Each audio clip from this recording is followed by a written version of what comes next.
civilmedia.mk. Слободно, независно, отворено. Во делот на политиката само едно ќе кажам дека во 30 години во Македонија како политичарите као да не се свесни за многу битни работи. Едно од можеби најбитните работи со кои оперираат политичарите потоа во своите кампањи е населението. Со кому се обраќаат тие луѓе? Значи, на кому му праќаат пораки? Кому ќе му го разубавуваат животот во следните години на мандатот и така натаму? За жал, македонските политичари, јас сум хроничар на овие 30 години практички, толку време сум и новинар, во медиуми, 20 години со Капитал, не ја сваќаат смислата на постоење на една политичка сцена во една држава. Значи, политичката сцена ниту постои заради нивните кариери или заради нивните поубави животи направени на овој или оној начин. Гледаме што се случуваше наназад, гледаме по судовите денески што се случува, како тие хедонистички уживале во својата политичка професија во овие 30 години.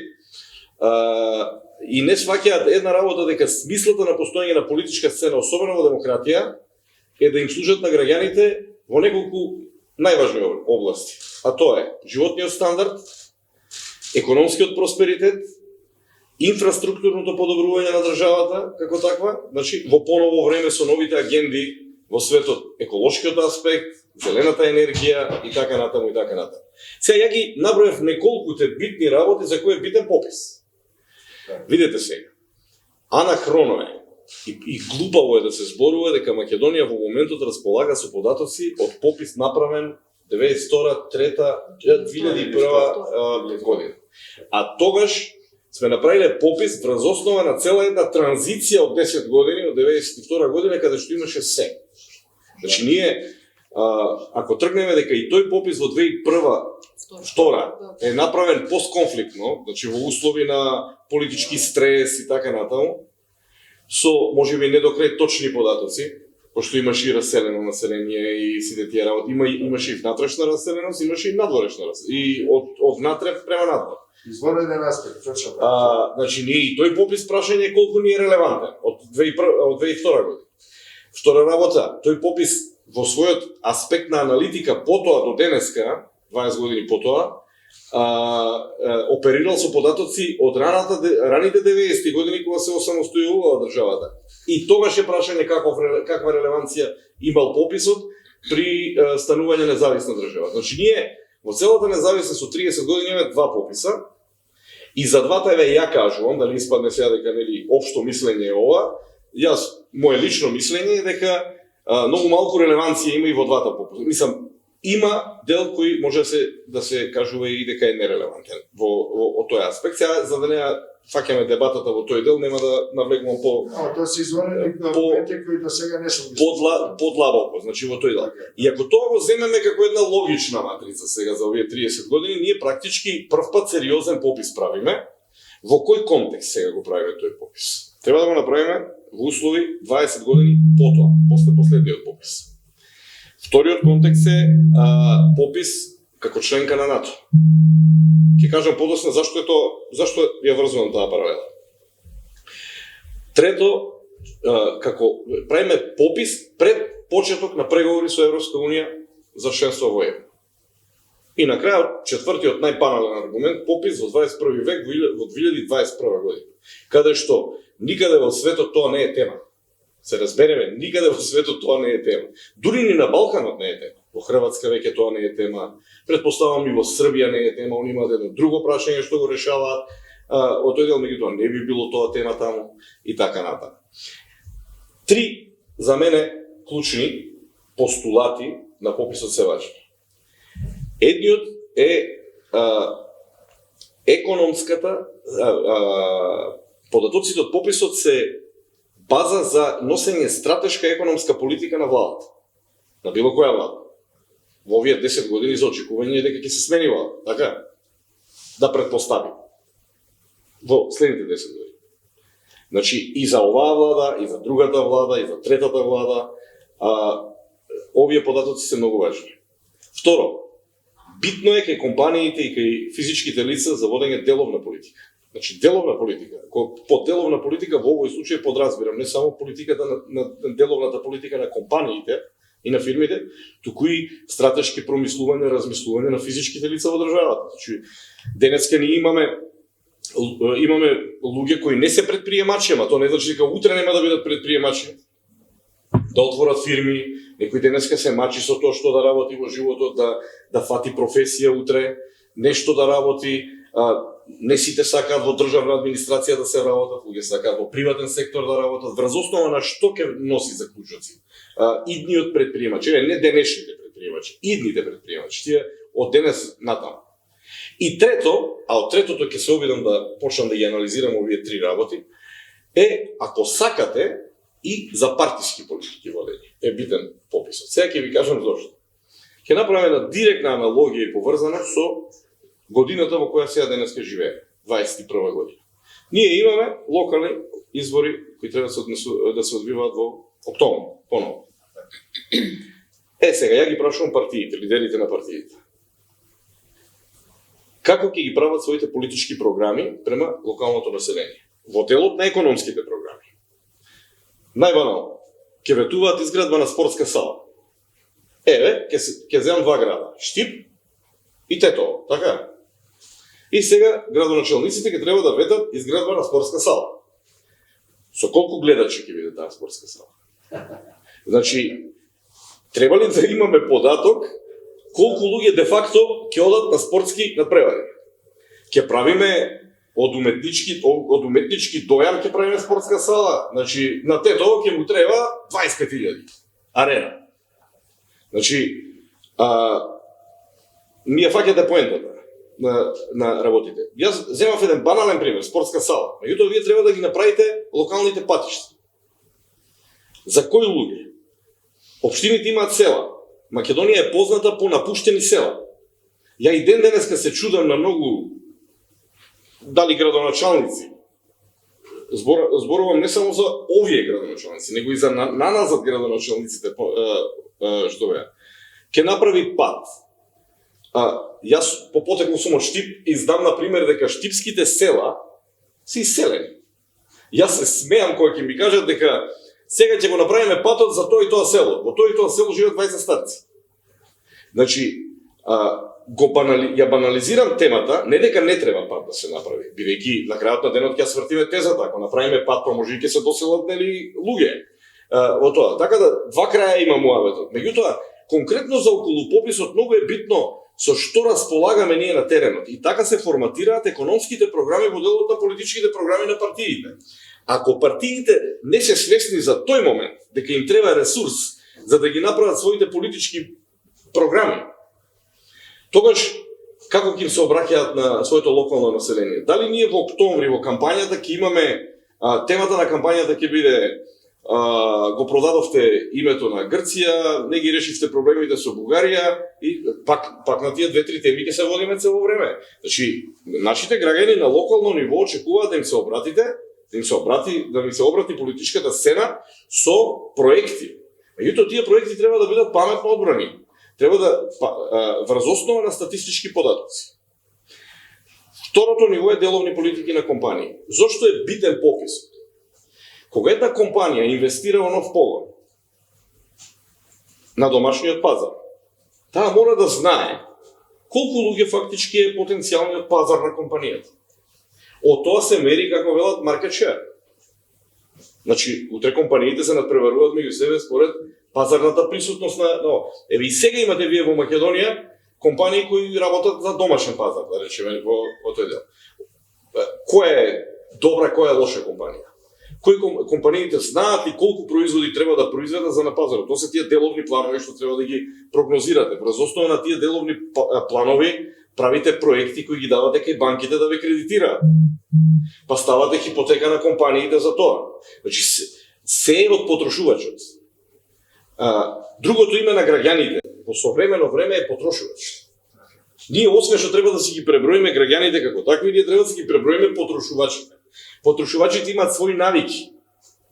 Потрошувачите имаат некои, нели, имаме навики кои доаѓаат, еве ќе тргнам од оваа парадигма што најмалку сакам да ја зборувам. од етнички и верски поводи. Имате такви навики потрошувачки. Имате потрошувачки маж-жена. Имате потрошувачки деца, жена, маж. Различни потрошувачки се тоа. Имате регионално поставени потрошувачки. Едни граѓани во Охрид трошат на еден начин, во Штип трошат на друг начин. Други приоритети имаат во тоа. Компаниите значи, затоа е пописот статистичка операција.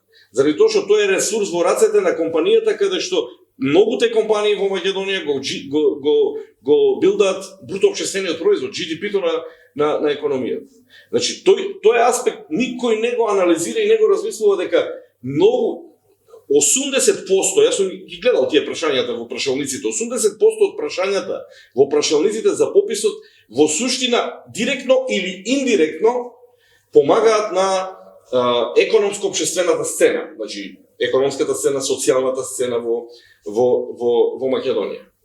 Третиот аспект, што е првиот што го кажав, е носење на државни економски стратешки политики.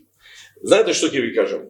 Пописот ние, еве хипотетички, што нели нормално дека не веруваме и да не го направиме оваа година пописот, пак да се истепаат, условно речено, политичките партии, ние пописот ќе мора да го направиме и тоа ќе биде најголем срам за државата кој ќе треба да го правиме под притисок на Европска унија. Хипотетички, на пример, да претпоставиме дека годинава во еден дел од годината, 21 или почетокот на 22 ќе добиеме датум за преговори со Европска унија и ќе почнеме да преговараме. Преговорите, знаете како е, отварате глава, таа глава е придружена со фондови, па ви даваат предпристапни фондови и така натаму. Па нема да ни ги дадат предпристапните фондови додека не се преброени. Значи и од таму од буџетот треба некој да извади пари и тие се даваат пер капита, не се даваат тие на ќе да дадеме на Република Северна Македонија, сега ќе дадеме толку и толку милиарди. Значи тоа се прави врз основа на пер капита. И ја гледаме, мала дигресија ќе направам со вакцините. Гледате каков е проблемот со вакцините. Маркет проблемот со вакцините од позади, сега да седнете искрено да ни каже некој вака на пазарот што се случува во моментот, ќе видите дека ние имаме проблем со тоа што нас или не можат да не пребројат компаниите од надвор, или сме премногу мали, ама не знаеме колку сме, за полесен пристап, нели да имаме. Затоа ни е тежок пристапот до вакцините. Ова е за чисто како нешто мое размислување зашто се настана тој проблем.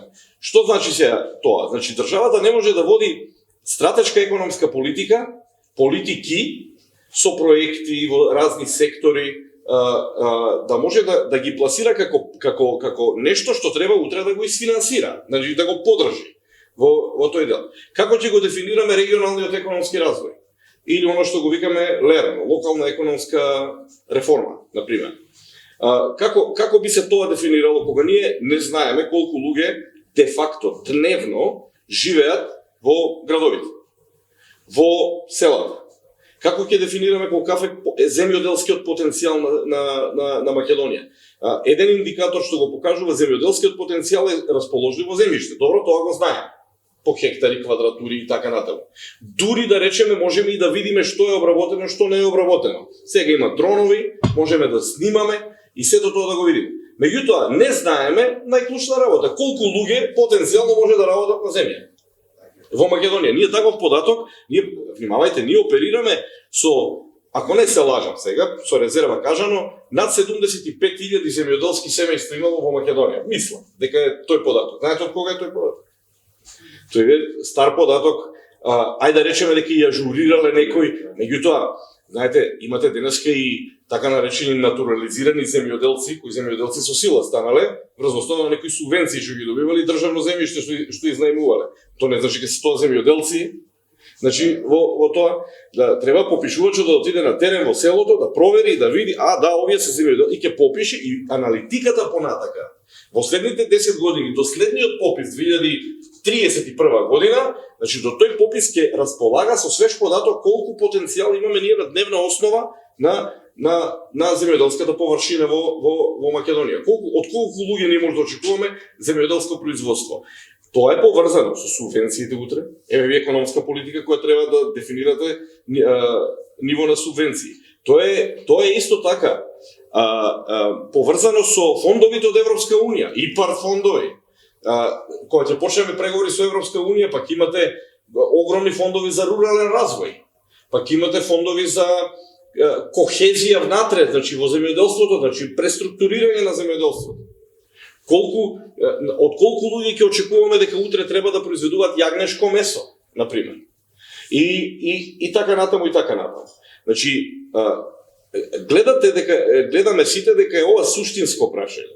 Најмалку, јас веќе можеби 20 минути зборувам, ова е најмалку политичко прашање на кое треба етнички да се преброи. Знаете, во Тетово, во таа спортска сала од почетокот што ви ја кажав, ќе влегуваат и македонци и албанци, тоа не е ништо спорно, како и сега. Да, колку од нив ќе влегуваат? Мислам, колку ќе влезат на број? Тоа е клучното прашање. И сосема за крај. Во делот, например, на социјалниот аспект. Значи, многу е битно, има во статистиката еден термин што се вика работно активно население. Тоа не можете вие базите сегашни да ви го определат работно активно население. Базите сегашни што ги имаме, ќе ви кажат здравствено и пензиско осигурување, тоа можеме да го извадиме од фондот. Можете да извадите придонеси колку се плаќаат од кој персонално, придонеси и плюс персонален данок, да речеме хонорари, делом. Меѓутоа вие клучната бројка на работно активно население ја немате. Имате луѓе кои взимаат здравствено и пензиско, а не се работно активни, така? Работно активно население вие можете да го видите само преку попис. Да го спознаете. Работно активно подразбира и население кое денеска не е работно активно, ама утре ќе биде. Имате луѓе кои се 18 години, 17. Така, тој на 18 години, 19 ќе стане работно, ќе влезе во работно активно население. Ние денеска, например, гледаме број на невработени во Македонија. Јас се прашувам, врз основа на кој податок од работно активно население се вади број на невработени? Колку е тука? Дали некој се помислил во Македонија колку е латентната невработеност? Еве под претпоставка, што е латентна невработеност? Тоа е невработеност која се појавува хипотетички се да е вработено. Целото население кое бара работа да се вработи, ама пак 1% останува невработен. Ние такви податоци кај нас не вадиме. Зашто? Па нема база, нема од што да ги извадиме тие податоци. Значи, а тие се многу важни податоци понатака во креирањето на економските политики, на платформите економски, ако сакате еве пак да завршам со тоа, и на платформите на политичките партии. Тие утре треба да излезат на избори. Од тука, нашите партиски програми по политичките партии што ги гледаме за време избори се празни. Тие луѓе и не можат ни да напишат врз нешто. Може тоа да биде список на желби, да, во ред. Спортски сали ние може да насадиме сега во сите градови. Меѓутоа, дали ако направите, еве на пример спортска сала во Крушево, дали е тоа целисходен проект, се прашува. Уште ако ставите со 5000 публика да има трибини. Значи, во тоа. Значи, ама имате такви џабери случаи во наредни 30 години, што беше тоа 150 спортски сали во Македонија? Мислам, чекайте бе луѓе, 150 спортски сали. И така натаму, значи во тоа. Зошто немало попис до сега, можевме да видиме и од пред 8-9 години кога почна попис па го откажа, од причини до кои до денеска релевантни причини немам слушнато за тоа зошто беше откажан тој попис. Да, залудно потрошени пари, меѓутоа ми укажува тоа на индикација дека политичарите тоа на почетокот, ја што го кажа преге во мојот дел од обраќањето, тоа е неодговорност на политичките елити, значи секогаш не можете вие пописот да го сведете исклучиво на етничко гледање на работиве. И денеска не е тоа кој е. Зошто немало попис до денеска и денеска ги гледаме истите причини. Потпуно истите причини, со тоа што денеска имаме малку како да ви кажам, по-достоинствено, според мене сега, гледано, по-достоинствено комплетирање на процедурата, ако сакате и овој политички договор вчера што беше направен. Не е убаво такви политички договори да се прават, особено не надвор од парламентот, нели во тој дел, но знаете што ова е Македонија. Значи Македонија сите работи во клубот на пратеници ги решила во овие 20-30 години, така да и оваа работа ја решила таму. И Значи, на во- бензински пумпи. Да. Меѓутоа, битно е, за се што беше кажано, и од моја страна, битно е да се направи тој попис. Гледам дека има една маршрута сега за одење во тој дел. Не ми се допаѓаат овие етнички аспекти, помалку силување на процесот преку тоа, нели, на етнички начин како треба да се попишеме, особено во делот на албанскиот корпус на политички партии што го прави. Тоа не е во ред, не е ни фер.